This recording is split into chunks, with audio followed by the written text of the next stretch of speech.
Lahirkan balik dunia di depan tatamu, rakyatmu bermohon, bantulah kami mari.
Dan berbicara kepada mereka tentang kerajaan Allah.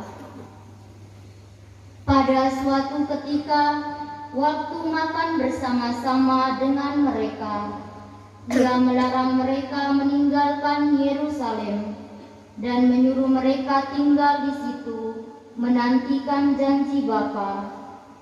Sebab beginilah katanya,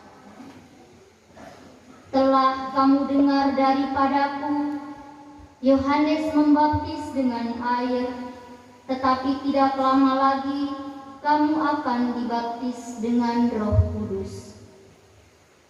Maka bertanyalah mereka yang berkumpul di situ, Tuhan, pada masa inikah Engkau mau memulihkan kerajaan bagi Israel?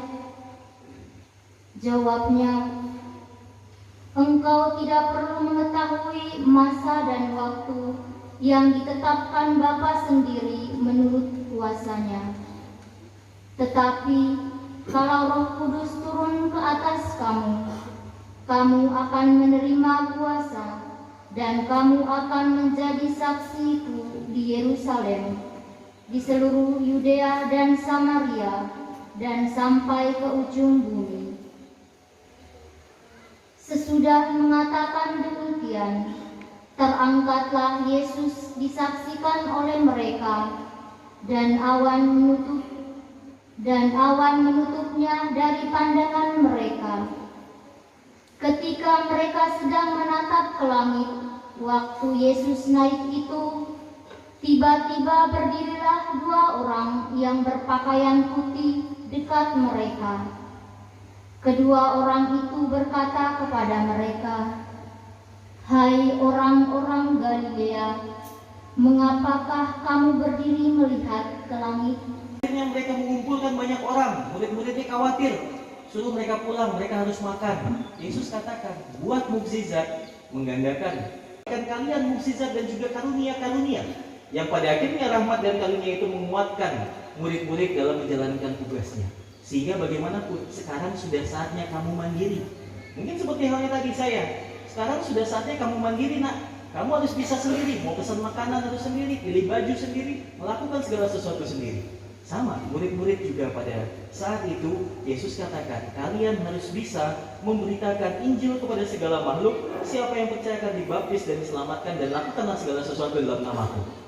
Dan itu yang dipesankan oleh Kristus kepada kita. Saudara yang terkasih, lalu pertanyaannya, apakah kemandirian pesan Kristus yang Ia berikan kepada kita semua sudah kita jalankan? Kurang lebih ada 3 pesan yang mungkin bisa kita renungkan bersama. Apa saja sih pesan-pesan yang Tuhan Yesus tinggalkan kepada kita sebelum Ia pada hari ini naik ke surga bersatu dengan Bapa di sana? Pertama, kita diharapkan untuk dapat menebarkan hal-hal baik dalam kehidupan kita. Ya, kita usahakan untuk mendoakan sesama, membawa sukacita, menebar kebaikan, dan juga mungkin simpelnya senyumlah. Saya seringkali berjumpa dengan ketika misa di tempat tertentu, kemudian pulang perayaan Ekaristi, Kemudian saya sering bertemu dengan umat di parkiran, itu bawaannya tidak ada senyum. Yang ada itu emosi. Pak, cepat keluar dong, mobil saya kehalang. Tiba-tiba klakson sana sini, woi bisa nggak cepetan? Kayak habis nonton bola ya. Ya kan ya, bukan habis dari gereja begitu. Tapi itu yang sering terjadi. Ya, karena kita bukan lagi mewartakan kebaikan, membawa kebaikan dari wajah kita, tapi seringkali membawa pemusuhan. Baru ketemu dengan orang yang belum kita kenal, siapa lo? Gak usah lihat-lihat. Kita biasa yang Yesus tinggalkan kepada kita, bahwa seberat apapun kesalahan, seberat apapun perlakuan yang memang orang lakukan kepada kita, pada akhirnya kita diarahkan untuk bisa memaafkan. Dan inilah yang harus memang kita wujudkan dalam kehidupan kita, walaupun memang penuh usaha. Karena seringkali yang saya lihat lagi-lagi, mungkin saya salah, tapi yang saya lihat lagi-lagi, kita, saudara sebagai terkasih, kita bangga sebagai orang Katolik? Oh, emang tidak ya? Kita bangga sebagai orang Katolik? Nah, itu dong. Kita bangga sebagai orang Katolik, bening. Masih siang loh, udah tidur aja. Perasaan di sini panas bukan dingin. Nah, bangga semua jadi orang Katolik, ya kan? Nah, kalau bangga, wujudkan kebanggaan itu. Jangan ketika makan, ketika pergi keluar, membuat tanda salib malu-malu, lihat kanan kiri dulu ya. Ada nggak yang lihat? Kalau nggak ya sudah dikit aja Tuhan pada kita untuk kita wartakan. Kabar gembira itu bukan berarti mempertobatkan orang lain untuk menjadi orang Katolik, mengubah iman orang lain menjadi mengikuti Kristus, tidak. Tapi melalui diri kita, ketika kita berkata dan juga berbuat di perbuatan kita sehari-hari, orang lain dapat melihat, oh inilah orang-orang Katolik yang mewartakan kasih itu. Sehingga pada akhirnya Yesus dimuliakan dalam setiap tindakan kita. Itulah yang harus memang kita lakukan dalam kehidupan kita. Dan pertanyaan yang terakhir adalah, mampukah kita melakukan itu semua? Ya, tidak usah dijawab kalau ini tidak apa-apa ya. Dijawab.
Sekali mengucapkan terima kasih dan juga selamat datang untuk Bapak Ibu semuanya.